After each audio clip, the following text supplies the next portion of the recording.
Good evening. I'd like to call to order the Madison County Board of Education meeting for June the 8th. Next on our agenda is our vision statement. Ms. Burford, if you would read that for us. Yes.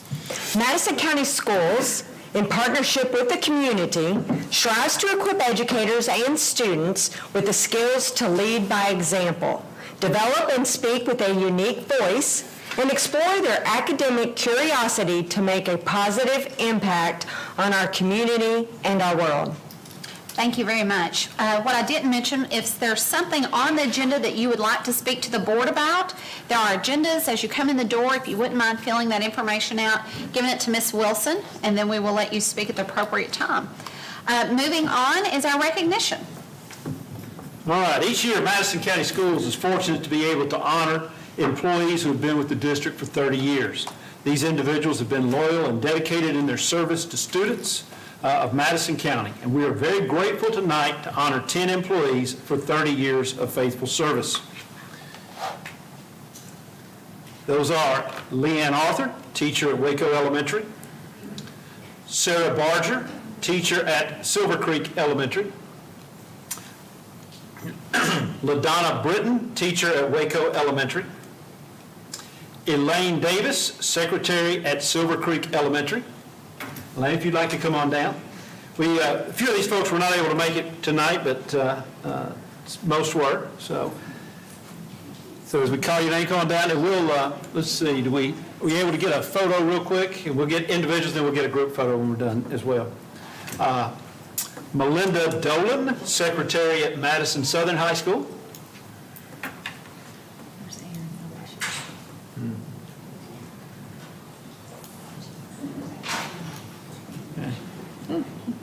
You ready, Rob? We want to get individuals real quick.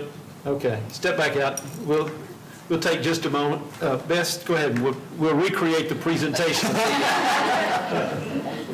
I need to take a step out. Let me get this way. All right. Melinda, step up there.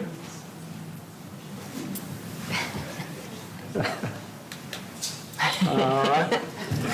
Next, we have Regina Patterson, teacher at Madison Southern High School. And we can't applaud. These are 30 years.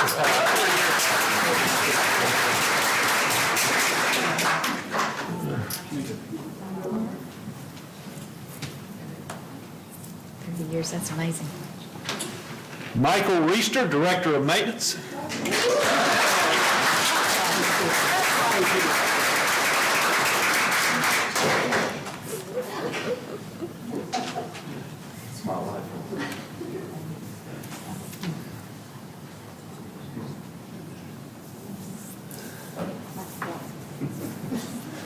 Next is Melinda Schatt, teacher at Madison Middle.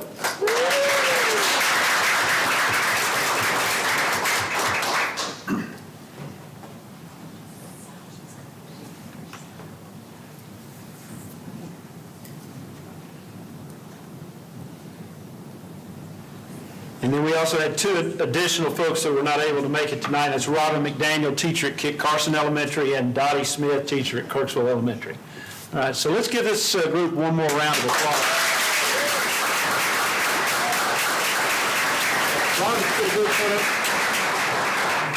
Step aside. Yeah, step out.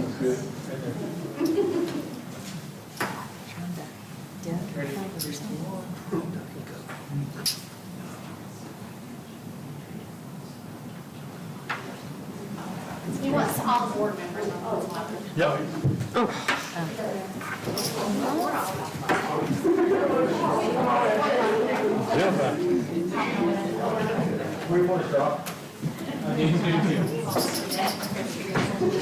Slide right on.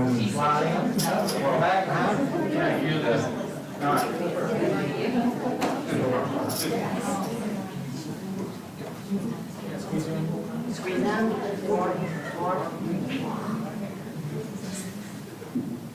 3, 2, 1. Thank you.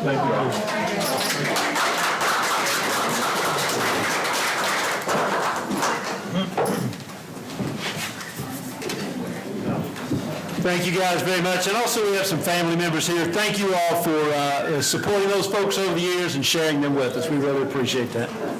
Now they're in clears.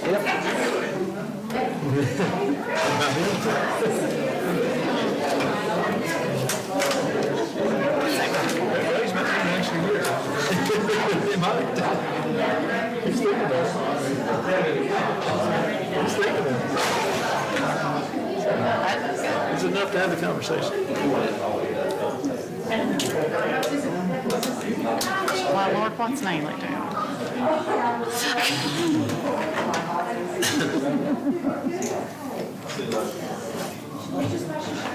Move on? Okay. Ms. Wilson? Anybody want to speak to the agenda? Okay. We'll move on then to number 5 on our agenda, our consent agenda. These are items that the board sees regularly, and we're very familiar with them. Items to be approved on the consent agenda include the minutes of the May 23rd, 2023 meeting, claims, the record of superintendent's personnel actions, the leave of absence, and the review of the special education procedures. Are there any questions? If not, I need a motion to approve the consent agenda as presented. So moved. So moved by Mr. Rutherford. Do I have a second? I'll second. Second by Ms. Cobb. All in favor? Aye. Motion carries. Next on the agenda is number 6, our monthly reports, and we're going to start out with our instruction report. We have Ms. Shanna Reeder, our Director of Special Education, who will present to us tonight. Hi there. Hi. Thanks for having us, and thanks for letting us share a little bit about our department.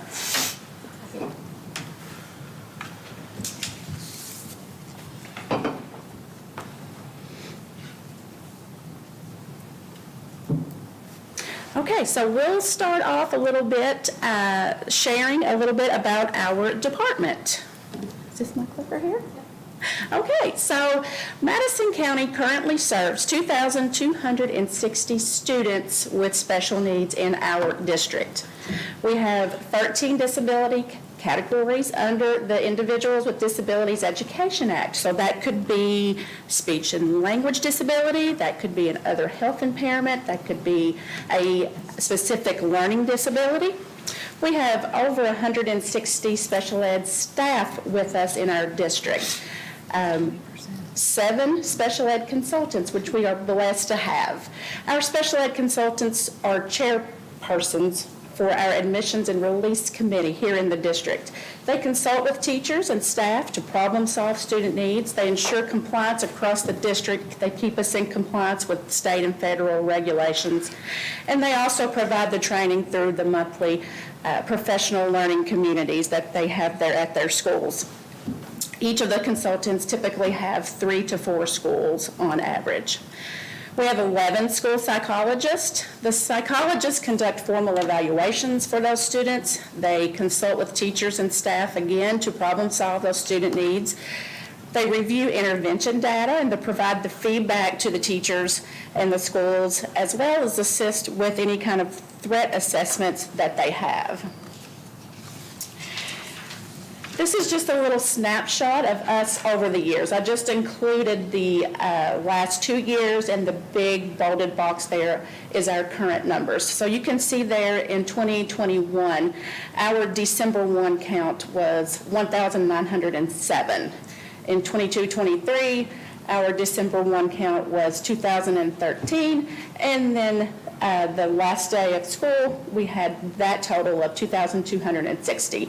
So we are always increasing our numbers. We are always child finding to reach out and find the kids that may need specialized instruction or qualify for that special instruction. What does the CD stand for? That's like the largest one. What is that?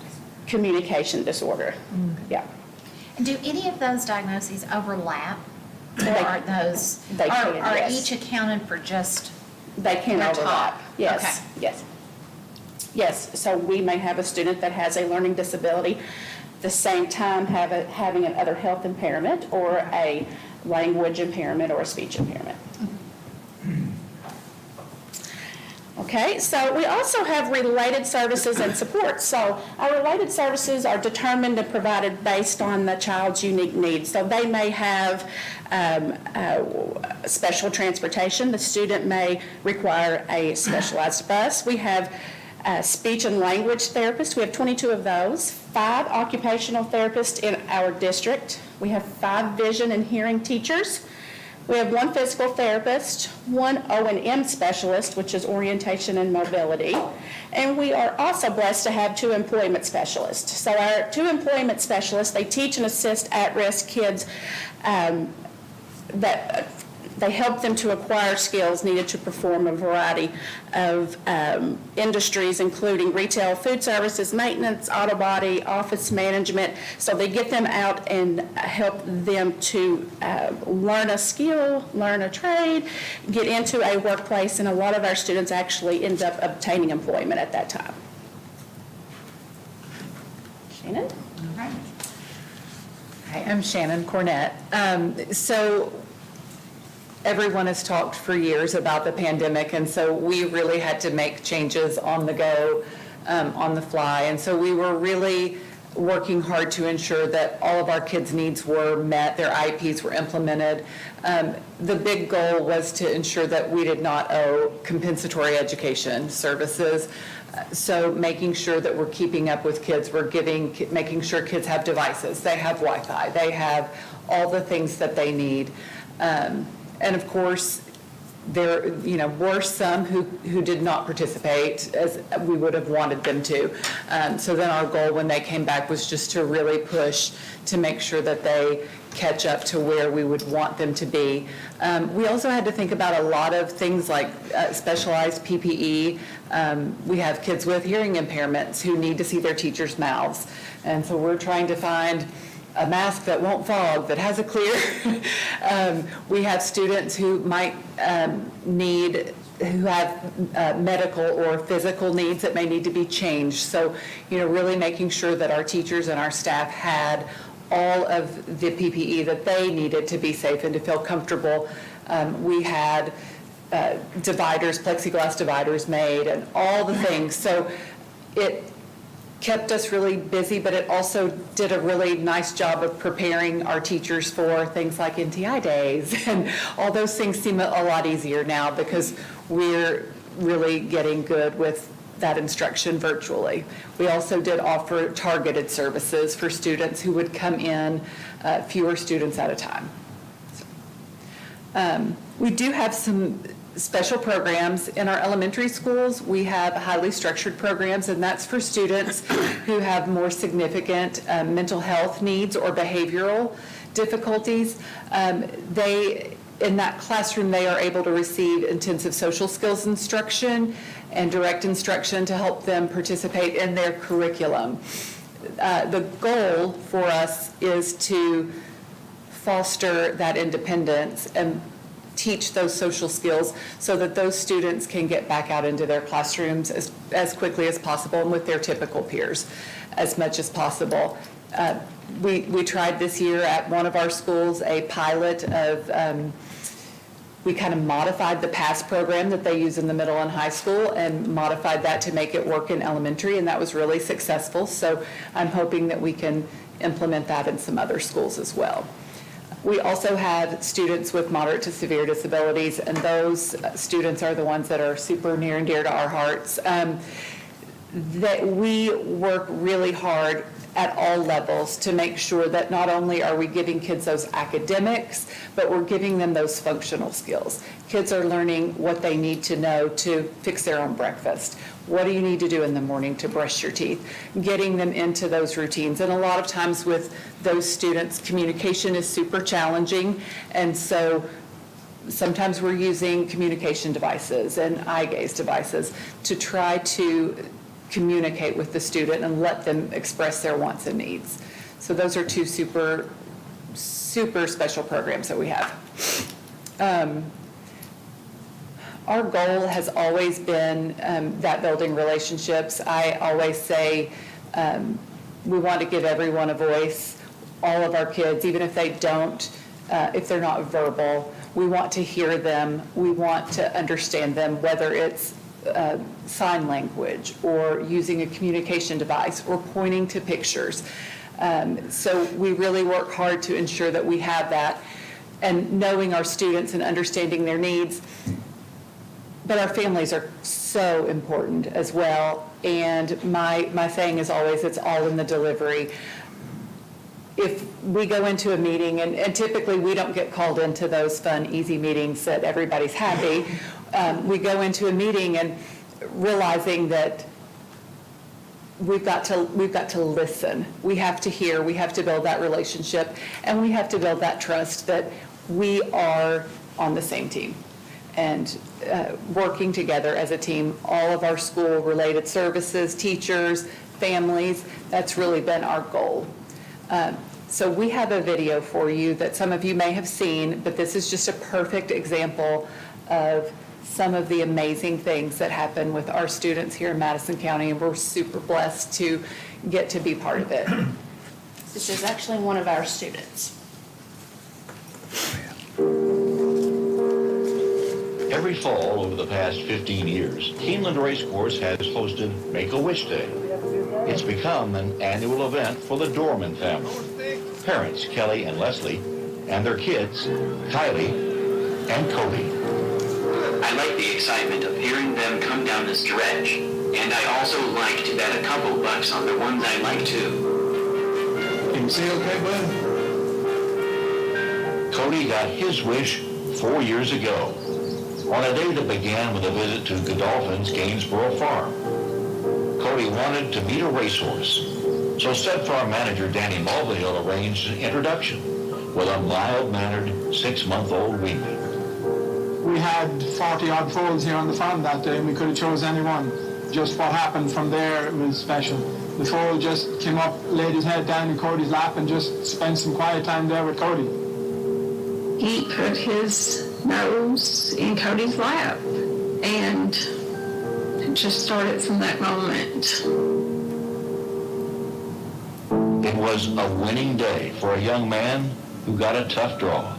Cody was born with Wolf-Hirschhorn syndrome, and he spent a lifetime overcoming long odds. We knew when he was born that there was something wrong. He was in the NIC unit for 2 weeks.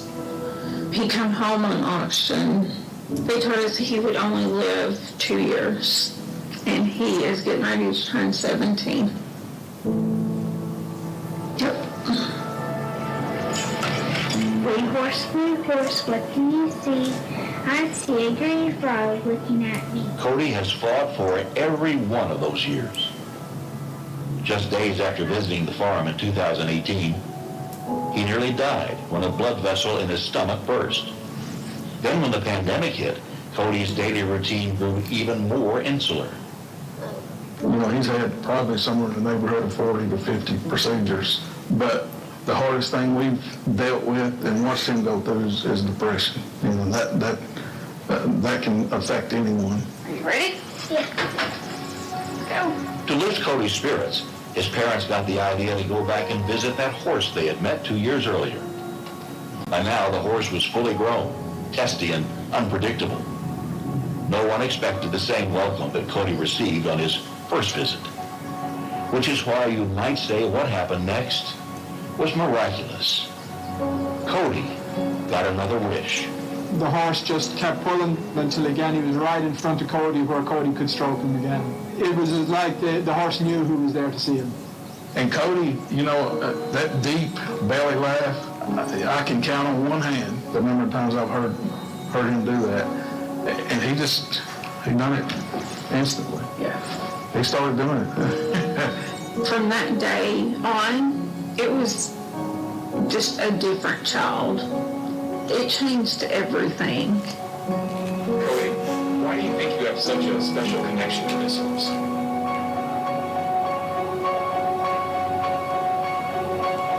Because he found me, and he hasn't forgotten me. He has always looked for me, and we have the same heart and drive. We never give up. The horse got a name eventually. It's Cody's Wish. And when the horse didn't win any of his first 3 races, Cody got an idea. He said, Cody's Wish will not win until I'm there. And sure enough, he won. Cody's Wish to win it by 2. Cody's Wish won his next 3 races. Cody's Wish does it. And Cody Dorman was there for all of them. Then this past summer, Cody watched from home as his namesake raced for a spot in the Breeders' Cup.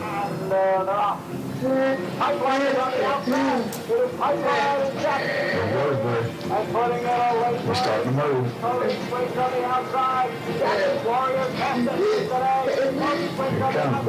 Cody's Wish with the upset in the Fargo. Cody's Wish from off the pace. Get cold chills every time I watch that. And when it gets old, does it, bro?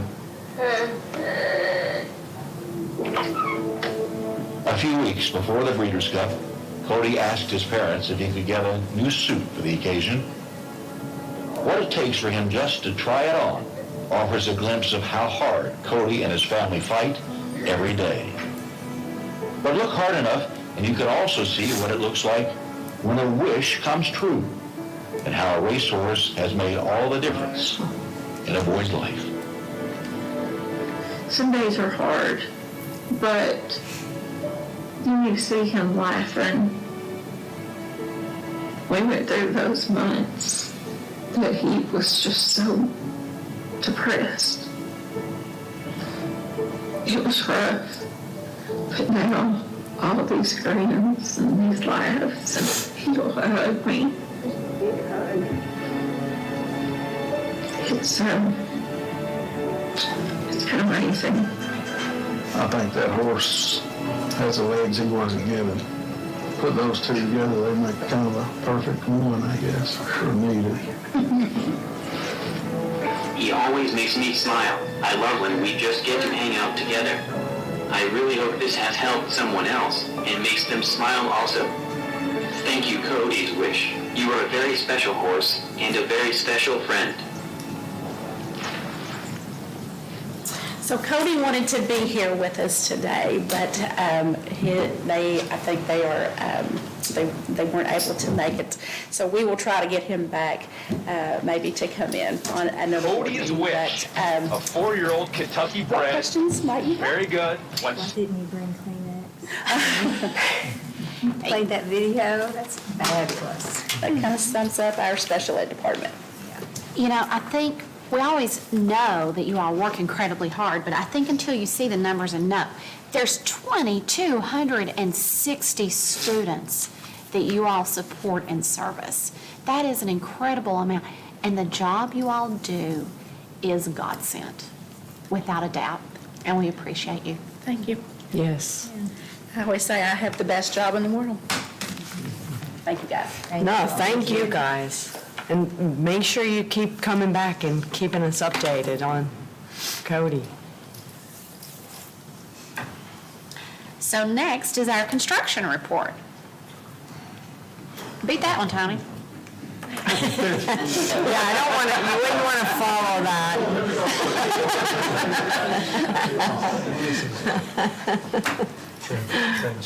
Good evening, my name is Travis. Yes, with Trace Creek. I will say on Derby Day, I remember that story, and it stuck with me like it did to you. So, I'm the emotional one up here all the time. No, it brought tears to my eyes too, Lois. yes. Real quick on the update on the Phillips building demo. As I told you at the last board meeting, when you approved the board, we would mobilize our pre-construction meeting. We did, so we started the demo. Contractor mobilized his excavator on Monday.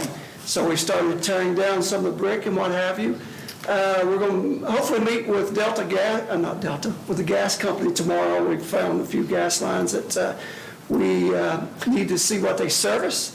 So hopefully they're going to come out tomorrow. And then we are also meeting with the owner's roofing contractor where we got to disconnect the two buildings to make sure we don't disrupt or do any damage to the existing roofs. That's going to stay. So been meeting with your team, and everything's moving well, and we are on schedule. Awesome. Any questions? Thank you very much. All right, thank you. Thank you. Thank you. Good evening, everyone. Good evening. Yeah, I'm glad somebody else had to go first there. That wasn't quite a story. As Travis just mentioned, Phillips Building Phase 1, I think the moment a lot of people have been waiting for a long time, the back section of the Phillips Building beginning to come down. As he said, they started earlier, and you can see here a lot of the masonry has come out, and a lot of the windows were already come out. This is up on the part for the football field side, looking back down at the building. This was this morning, so they probably even got more done now. And piles of rubble getting taken out of there. So not a lot of pretty pictures to look at, all pretty ugly right now, but you can even see some of the additions that they had on Georgia Road have been taken down to the concrete level. So, and as Travis mentioned, that project's moving right along. I just want to say, it looks better now than it did 2 weeks ago. It does, yeah, it does. Did we get the fire alarm ever turned off over there today? Fire alarm went off all day over there. I was there, but I didn't hear it. What was it, a loud noise or something? Fire alarms, yes, going on. That must have happened after I left. The fire. It's okay. Oh, there was a real fire? Okay. I didn't do it. Some of the things they cut into. Okay. Yeah, they had a little bit of an issue, but it was all good. Okay, gotcha, thank you. Well, I'm glad they waited till I thought something that they did. All right, Mr. Rooster. All right, yeah. Thank you. I thought maybe something the demolition did set it off, yeah. but okay. Evidently something, yeah. No, it was happened going after I off the entire cheer practice, so. It was. How about that? Well, glad to hear the even more recent update that it's all taken care of. Yes, me too. So we'll jump to the Madison Middle School. No, I'm with you. We're with you. Of course, they started last month, but now the signs in, gravel roads in. This is standing in front of the trailer with Goggins laying at my back, looking towards the hill that will come down 6 or 7 feet, and where the front entry of the school will be. So that's the direction it'll look. So we'll keep taking that picture as the project progresses. And then, of course, when you roll to the back 40, there's all kinds of work going on, and filling in some ditches and moving a lot of dirt around. Of course, there's a very hilly site, so lots of earthwork going on. And really, that's all the pictures are, them moving, big dirt piles and piles of debris and topsoil and earth and gravel. And so a lot of good progress so far, especially when you get in the back and you can see how much work they've done. And that's where a lot of the work is going on right now. Although up front, they told me they are going to start taking down some of that hill right near Goggins Lane. So you'll be able to see even a little better towards the back. So these are some pictures from this morning.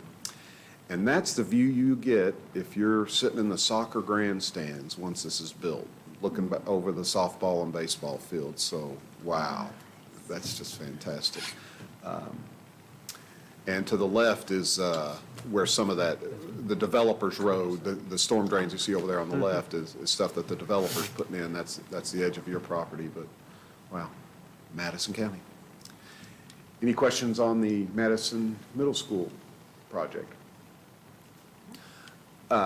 Later in your agenda, you have some motions on the design development BG2 and BG3. I figured I'd take just a moment to go ahead and go over those with you now.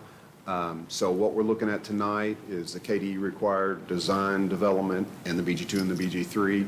And this is the former Kentucky Tech Center renovation, of course, the former ATC there right in front of Madison Central, across from the Phillips building. I'll zoom in on this, but this is in total plan. It's about 25,000 square feet of building. We're going in and not doing a lot of demolition, but some alteration to the larger areas. If we zoom in on the entry is the lower piece there facing Madison Central. 2nd Street would be to your right. The main entry, you'll keep an office to the left, doing a little bit of an alteration of some of the next areas to divide the larger CAD classroom into 2 classrooms. On the right, where you used to have health, is just now going to be classrooms, and we're calling them classrooms. What Madison Central and Madison County decides to use them for, of course, is your all's prerogative. And as you wind around there, there's some restrooms that already exist, and some more classrooms. While I was there, okay. I'm sorry, was that a question? No, Okay. you just answered my question. Okay. And then the upper left corner is just the utility room and a mechanical room, and there's an elevator there that gets you from one level down to the other.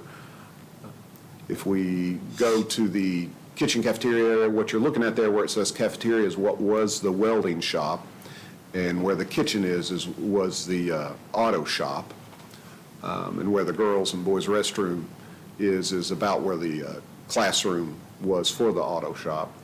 So of course, a new fully equipped kitchen, which I have an enlarged kitchen plan of, cafeteria, another classroom there, and nice new restrooms for, of course, you're going to have a lot of kids coming in there for the cafeteria, so nice new restrooms there right beside it.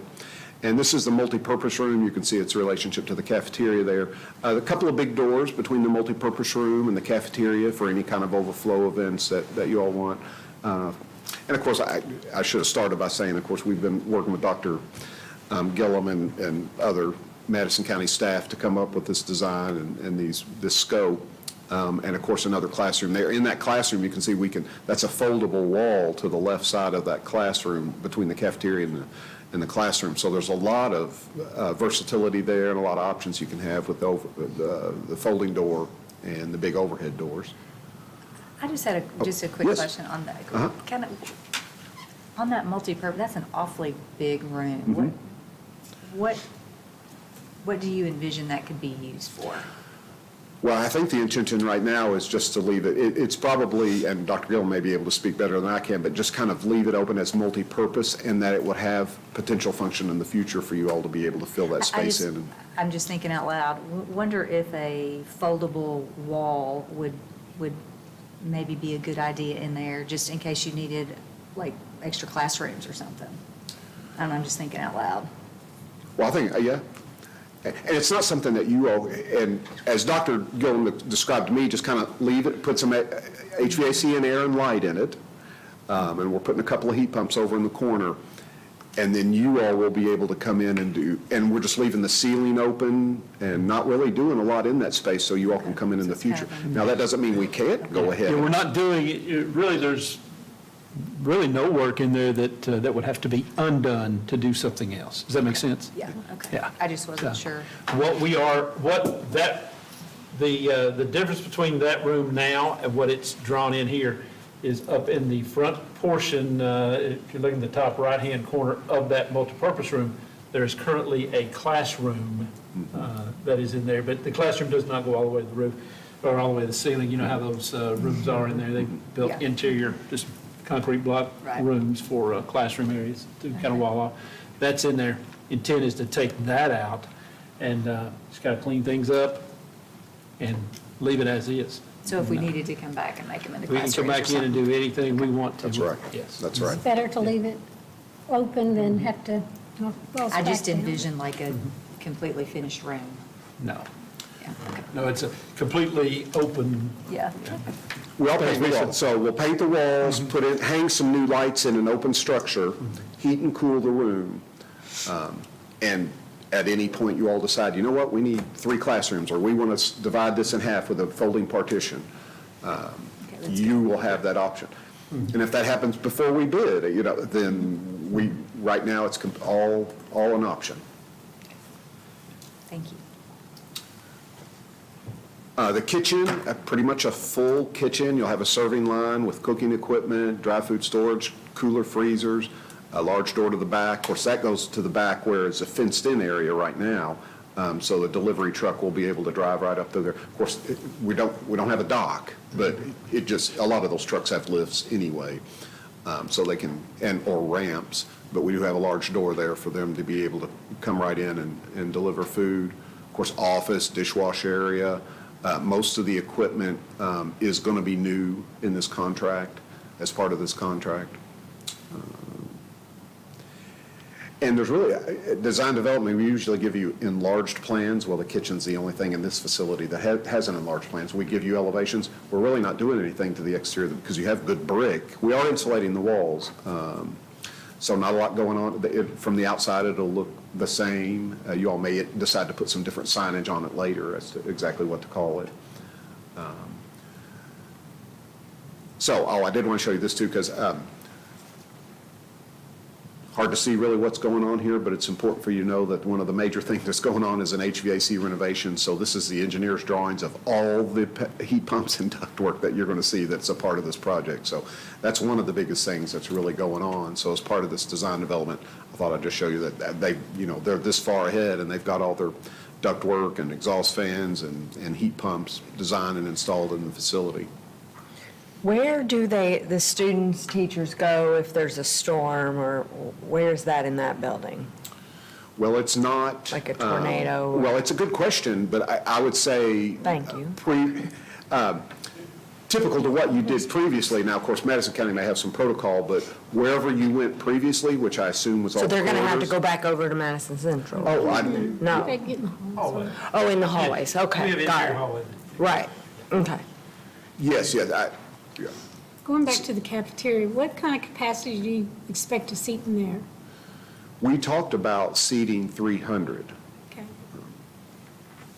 But that's without opening the classroom, and that's without opening the multipurpose room doors.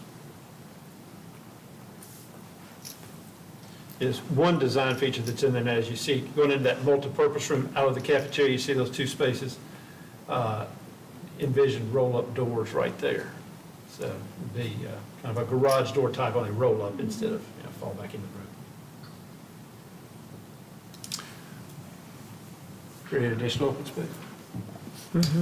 I do so I wanted to give a little bit of the scope. So we are bidding a phase one, which is intended to use the ESSER funds. So the BG2 and the BG3 that you're approving tonight are specific to the facility.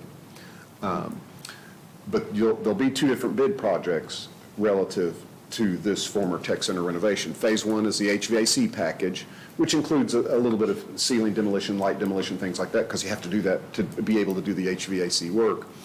And of course, as we discussed before, that's the intent, to be able to recoup that. It has its own separate BG1. The board will try to recoup some of that through the ESSER funds. Bids 2 p.m. Thursday, August 17th. Of course, we'll still do final plans, so that at a future board meeting, we'll still have to do final plans. But just to give you an update, that's the scheduled plan now. Phase two, which would be everything else, including the kitchen, cafeteria, new restrooms, sprinkler, fire alarm. There's no sprinkler now. Partial electrical upgrades, wall insulation, windows, doors, hardware, finishes. That package will bid at 2 p.m. Thursday, September 28th. The money related to that is also lumped in your BG1 with. That's right. So that's the note there at the bottom, that the tech renovation phase two and Phillips renovation, which includes site, the Phillips building has site renovation improvements now too, are combined in the BG1 and potentially one bond sale. I say potentially because that's the discussion I've heard. Ultimately, that's your all's decision. But as I understand it, you all are going to combine that and do one bond sale. So the BG2 just quickly identifies finishes, which there's not many, and we kind of went over those things. It's going to be sprinkled, the things you see in the scope there, lighting intensities, and some of the finishes we're putting on there. You all have had this, I assume you've had a chance to look at it. The BG3, hopefully didn't confuse anyone, because this is just relative to our estimates on the former tech center, but your BG1s don't line up this way, because because this includes a phase one ESSER and a phase two renovation, where your phase two is lumped in with Phillips. So this is just for the former tech center. So on the design development, BG2 and BG3, does anyone have any questions?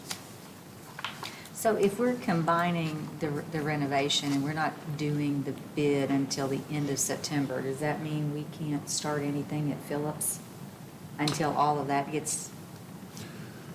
Very good question. And actually, the Phillips building, I'm coming to you next month, I think, or sometime soon with the final Phillips plan, will bid August 31st.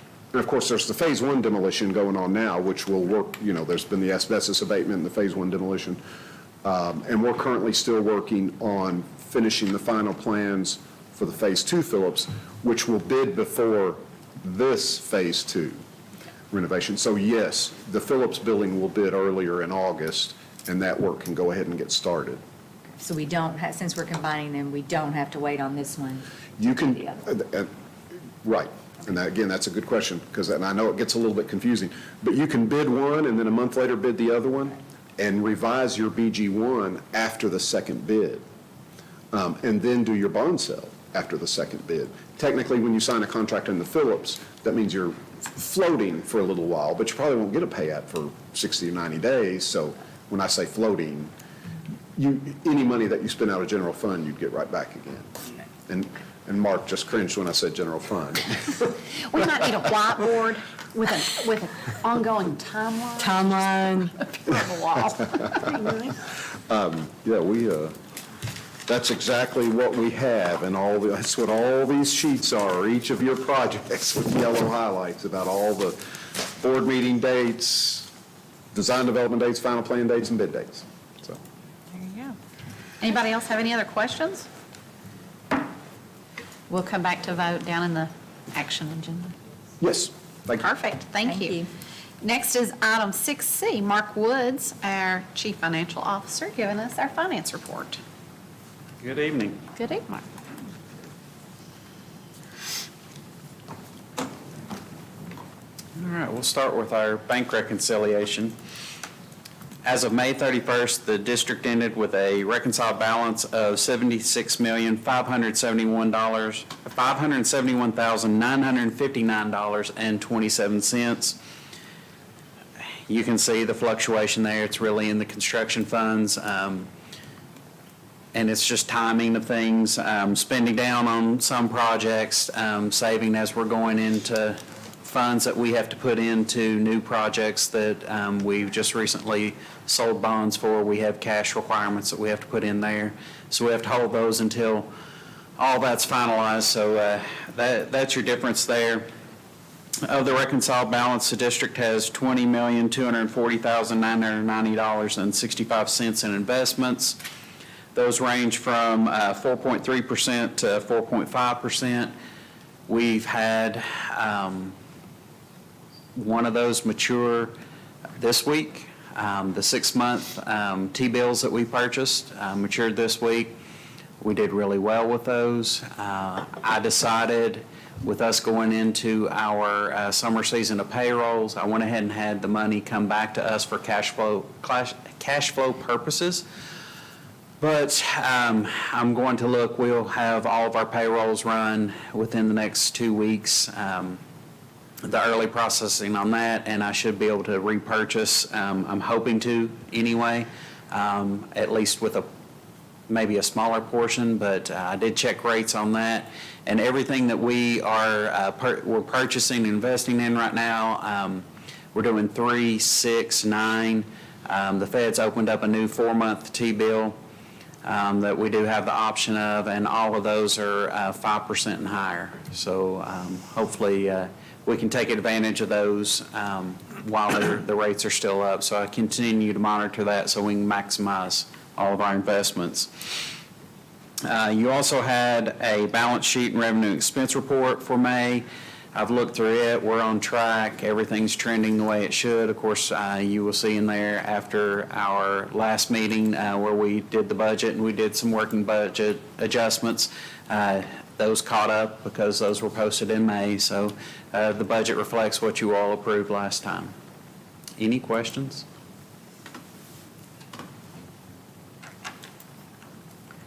Not? No. No other questions? We'll move down to our action agenda. Item 7A is to approve our monthly financial reports. So if I could get a motion to approve those financial reports as presented. So moved. So moved by Ms. Cobb. Do I have a second? Second. Second by Ms. Burford. All in favor? Aye. Motion carries. Thank you. Next is Mr. Woods. Item 7B, to designate our fiscal year 24 fund balances. All right, so really this is just a motion that it authorizes me to designate fund balances at the end of the year based on looking where we need to. We'll talk to Dr. Gillum, we'll look through, we'll make sure that everything's in line and follows the practices of the board, and this just authorizes me to do so with our end of the year balances. Any questions? If not, I need a motion to authorize the Chief Financial Officer to designate 2022-2023 fund balances for site-based carryover, sick leave restriction, funds obligated for purchases, future personnel expenditures, facility maintenance, capital projects and property cost, or other items as needed on behalf of the board. Do I have a motion? So moved. So moved by Ms. Coyle. Do I have a second? Second. Second by Mr. Rutherford. All in favor? Aye. Motion carries. Next is item 7C, to uncommit 2022-2023 funds. All right, so this motion would allow me to uncommit any funds that you all purposed last year. If we need to bring them in to cover expenditures that we had planned on or any projects that are finishing up, this just allows me to uncommit them and bring them in to our revenue and expenditures so that we can cover any items that you all had planned for. Any questions? If not, if I can get a motion then to authorize the Chief Financial Officer to uncommit 2022-2023 funds for operating expenses, special projects, for capital projects as needed to meet obligations on behalf of the board. So moved. So moved by Mr. Rutherford. Do I have a second? Second. Second by Ms. Coyle. All in favor? Aye. Motion carries. Next, again, is Mr. Woods, item 7D, to approve school fees. Well, these were in your early packet so that you could look through those. Each year, the schools review their fees that they have, and they send for any changes, anything they might want to add, because they do have to have board approval for any fees that they charge. This is merely going through that process. I think really the only thing we had was Silver Creek was requesting to remove one fee. Any questions? If not, if I can get a motion then to approve the school fees as presented. So move. So moved by Ms. Burford. Do I have a second? I'll second. Second by Ms. Cobb. All in favor? Aye. Motion carries. I think you're finished. Thank you very much. Thank you, Mark. Next is to approve the design and development for renovation at the former Kentucky Tech Center that Tony talked about earlier. Were there any additional questions? If not, then if I could get a motion to approve the design and development for renovation at former Kentucky Tech Center, including the BG2 and the BG3. So moved. So moved by Mr. Rutherford. Do I have a second? Second. Second by Ms. Burford. All in favor? Aye. Motion carries. Next is item 7F, to approve the continuation and purchase of student accident insurance, and we have Mr. Joe Roberts tonight. I wish Joe was doing it, but I'll do it instead. Oh, Mom and Dad can't get us right either. It's always confusing. my bad. I'm so sorry. But no problem at all. Thanks so much for having me tonight. I'll let you right in the eye. I'm so sorry. Mom does the same thing. It's no big deal. But I always like coming to the June board meeting, seeing the 30-year celebration of your employees. And so I saw Mr. Reeser here, who was doing his student teaching my 8th grade year at Clark Moore. So feels a little different this year. But again, thanks so much for having me. The student accident insurance industry is very much in a hard market. Medical inflation, the cost to go to a doctor, to have a surgery, is more than it's ever been. Of the 150 schools that we insure in Kentucky, most are getting about a 10 to 15% increase. It's just the marketplace. Several of the carriers, Liberty Mutual, Hartford, or Nationwide, have exited the market, so there's fewer people to go to. So it's just been a tough year on the student accident side. We did shop with multiple carriers, so we went to Hartford, Axis, and Zurich. Hartford is your current carrier. Hartford originally came back the most expensive, and so we went to them. They were at $250,000. Let them know that they were going to lose the business, and not only did they get aggressive, but they matched expiring, which we were thrilled about. So the renewal premium would be $235,046, which is the same as last year. We were very pleased, especially considering this year we've already had 167 claims, which is about 30 to 40 more than you all usually average. When we dug into that a little bit deeper, it's all football. You all had 30 or 40 more football claims than what you've had in the past. But it happens. There's not much we can do with football claims. It just happens. Every now and then you just have a bad year. But everything pointed to an increase. So the fact that we can come in with a flat renewal, we were very pleased with. The limits and the benefits would be the same as your current policy. Claims would continue to be handled by K&K Insurance. We like using K&K. They have very strong PPO network savings. They average about $600,000 a year on savings just in Madison County. So that would be dollars that would go into your loss ratio that would bump up the price. So very happy to use K&K, and again, very fortunate to have a flat price for this year. Any questions? If not, then if I could get a motion to approve the continuation and purchase of student accident insurance with Roberts Insurance as presented. So moved. So moved by Ms. Coyle. Do I have a second? Second. Second by Mr. Rutherford. All in favor? Aye. Motion carries. Thank you all. so We much. appreciate Really it. appreciate it.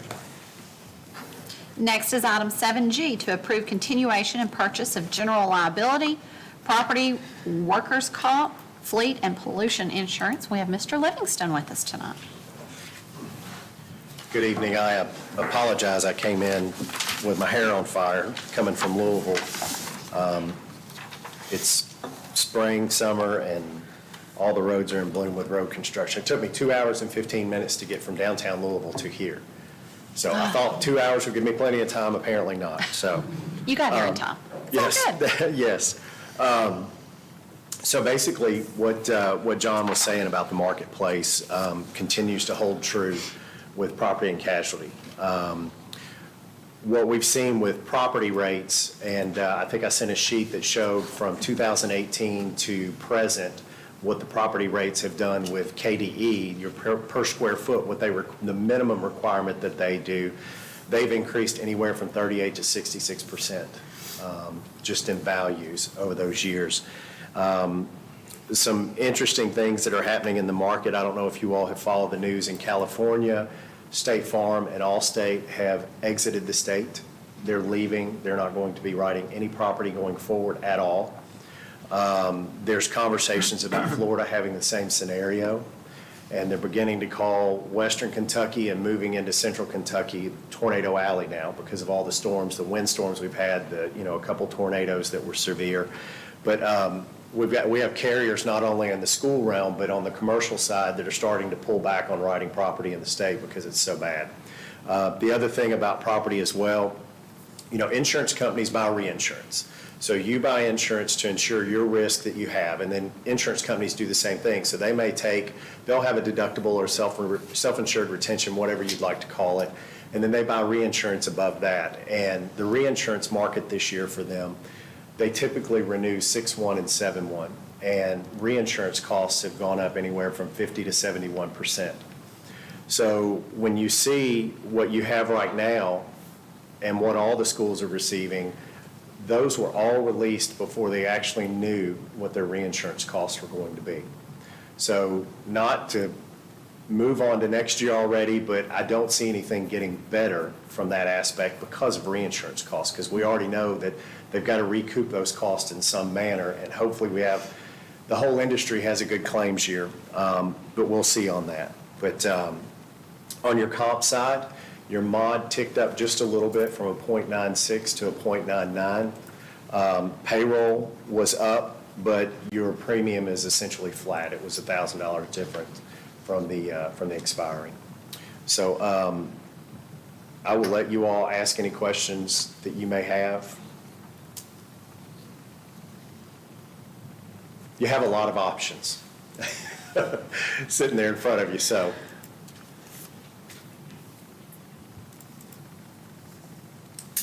They all just look at me. Yeah, we've already had conversations. We've been learning about this for years. She's our expert, so we turn to our expert for the knowledge. Yeah, and I will tell you this too, we work with about 75 school districts in the state, and your increase is on the very lower end of what we're seeing in the marketplace.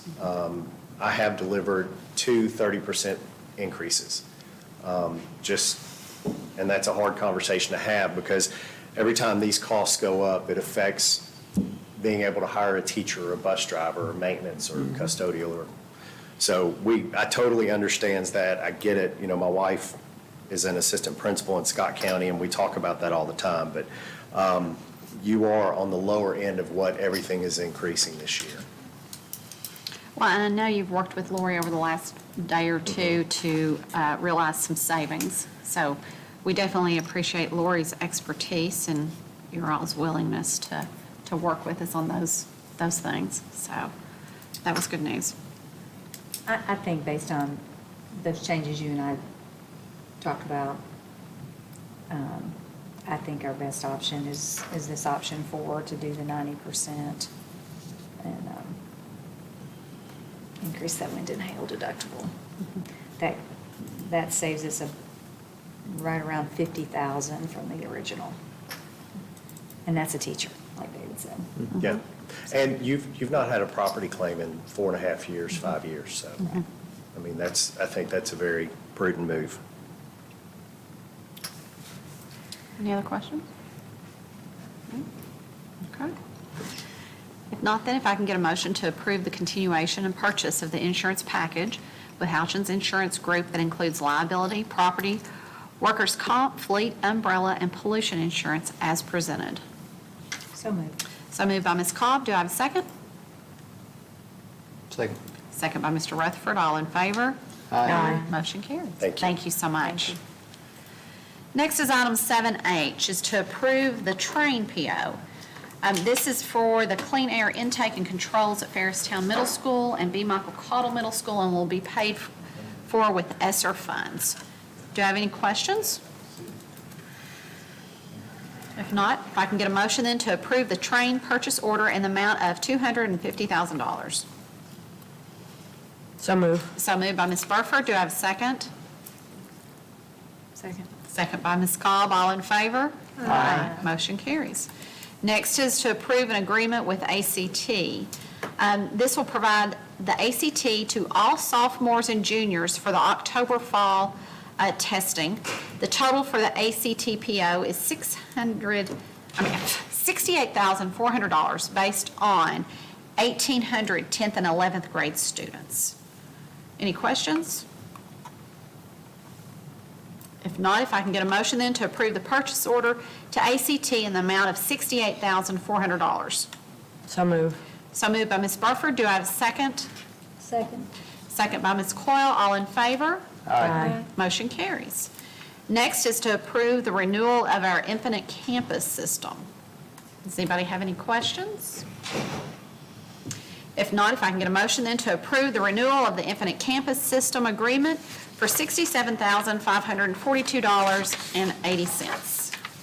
So moved. So moved by Ms. Cobb. Do I have a second? Second. Second by Mr. Rutherford. All in favor? Aye. Motion carries. Next is item 7K, to award the bid for the purchase of a van. Mr. Muntz, you want to speak about this? Our Director of District-Wide Services. Surprise! Yes, so the van, start with this, our migrant program. We have 3 ladies that work in our migrant program. We work with the transient population in our county to provide services for in-school use and out-of-school use. And so they had an opportunity to apply for a grant. They had some extra money at KDE, and they asked if all districts could apply. And so our ladies applied in need of a van. They deliver supplies and work tirelessly. Reeser could attest to that too, with them tirelessly serving those people in our county. And so they're driving their own cars to these places, and so we got awarded the grant. And so from there, I went to 4 different car dealerships 2 times to see if we could get bids on the metrics that we wanted. And so we had one return it. Is this a 15-passenger van? No, it's 7-passenger. Okay, good. Yes. What questions do you have for me? Any questions? No? If no other questions, if I can get a motion to award the bid for the purchase of a van with Man Chrysler in the amount of $41,892. So moved. So moved by Ms. Coyle. Do I have a second? Second. Second by Ms. Burford. All in favor? Aye. Motion carries. Thank you very much. Next is item 7L, to approve the intent to participate in CEP. Do you want to talk about this? I'll be glad to. And Amy Carmichael is here, who is our food service director. So if anyone has any additional questions that I'm unable to answer, Amy would be glad to answer those. But the CEP, community eligibility provision, is an option. That's basically our free lunch for everyone in the county, all students in the county. So we have to apply for that. We actually have to agree, send our intent to participate every year, and then we update our numbers that are there. Then they tell us, I think it's 2 years in advance, that whether or not we're going to receive those funds. So we're good for the next 2 years. This is just simply our agreement to participate in that. Any questions? If not, if I can get a motion then to approve the intent to participate in the community eligibility provision, this CEP program. So moved. So moved by Ms. Cobb. Do I have a second? Second. Second by Ms. Burford. All in favor? Aye. Motion carries. Next is item 7M. This is to cancel the June 22nd meeting. We seem to be getting everything done that we need to do at this meeting. So if I could get a motion then to cancel the June 22nd, 2023 meeting, please. So moved. So moved by Mr. Rutherford. Do I have a second? Second. Second by Ms. Coyle. All in favor? Aye. Motion carries. Next is item 7N, to approve the first reading of the 2023-2024 policy updates. I'll speak on this as well. Go ahead. These are just simply our policy updates. So as you look at this, you're going to see 7N, 7O, and 7P all deal with policy updates and revisions. This first group that's in 7N, these are the policies as recommended by the Kentucky School Boards Association. After following legislative session based on the new laws, they go in and amend, make recommended amendments to our policies to make sure that they're consistent with those laws. Most of these are just very minor changes that you would see here. So that's this set. Then for O and P, and I'll go ahead and talk about those. For O and P, 7O is emergency adoption policies. These are new policies that were specifically mandated by the legislation. They're new policies to us, and they deal specifically with those legislative pieces that were passed.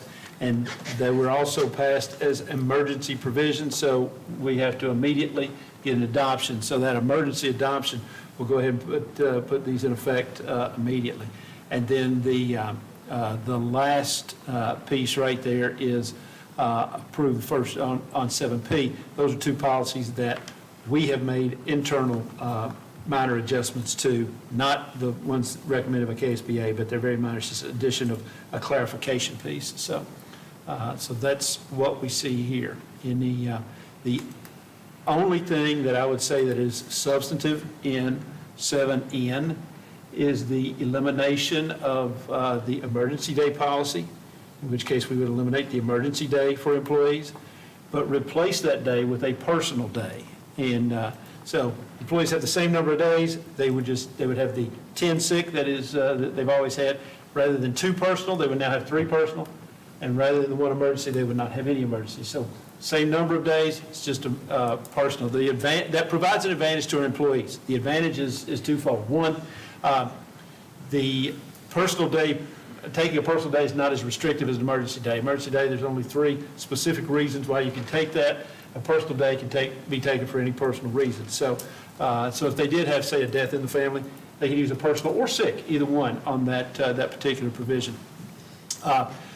So you have more opportunity to take a day as needed. And then the second advantage, which is probably the biggest advantage to our employees, is it will, by replacing that with an emergency day with a personal day, emergency days do not carry over. At the end of the year, you either use them or lose them.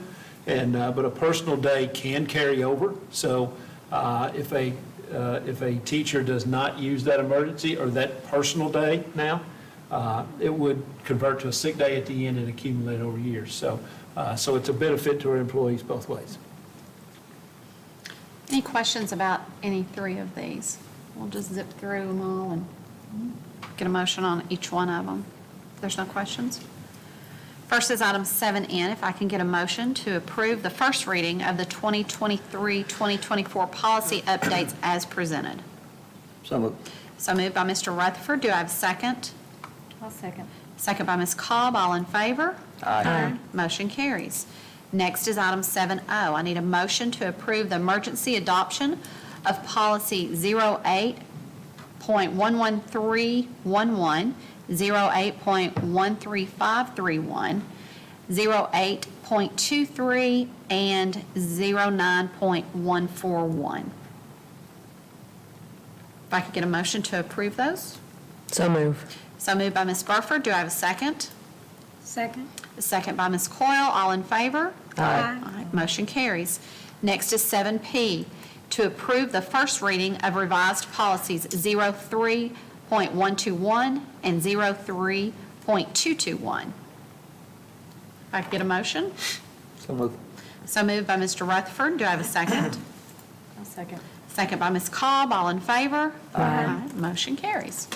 Next is item 8, the superintendent's report. All right, thank you. Well, since our last meeting, we conducted our graduation ceremonies, and we appreciate all the hard work for everybody out there, especially our high school staffs that put those graduation ceremonies together. It's a wonderful ceremony, but also, it's really the culmination of everything we work for here in the district.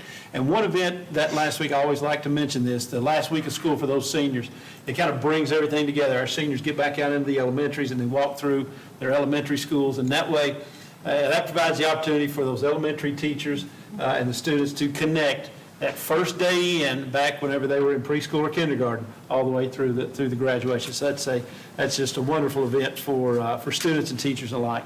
Other things going on May 16th, I met with our Teacher Advisory Council. I appreciate all of their hard work throughout this year. They've really provided some good ideas and some good insight. Been a good sounding board as we talked through some things for our district. Particularly that group, I would say, has been a strong advocate for just promoting education in Madison County, but also, they've advocated for teachers. They talked about some things that they need, some things that we've been able to provide, and been some very positive stuff. One of the conversations I had with them is the piece on changing the emergency day to a personal day. So we had some ideas on that, and they provided good insight on that. So we appreciate their work this year and look forward to working with that group in years to come.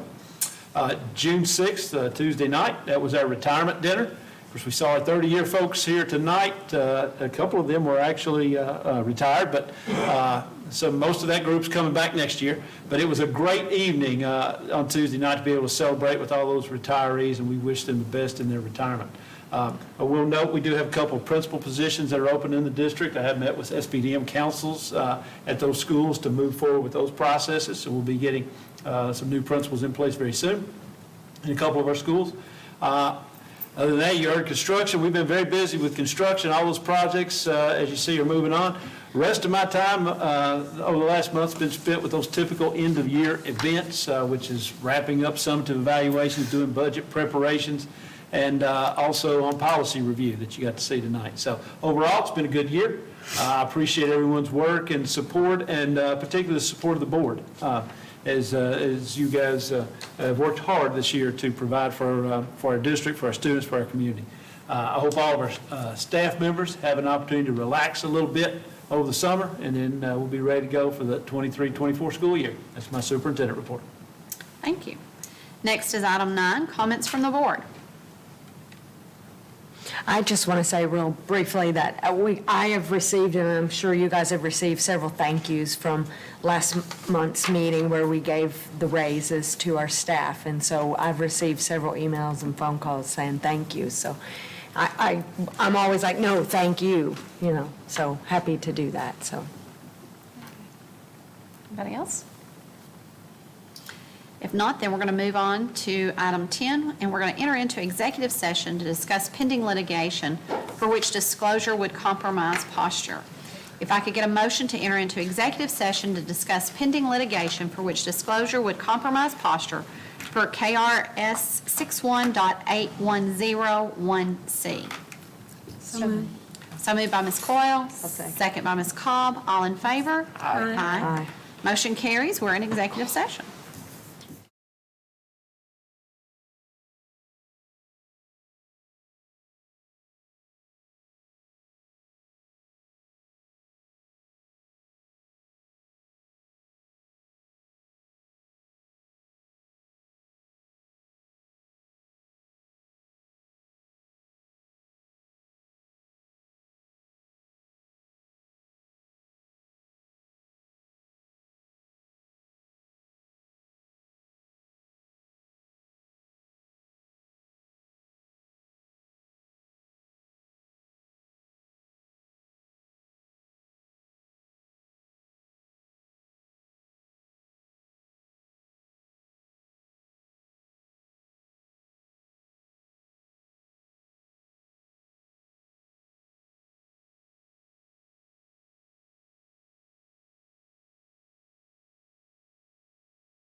Can I get a motion to come out of executive session? So moved. So moved by Ms. Second. Barford, second by Mr. Rutherford.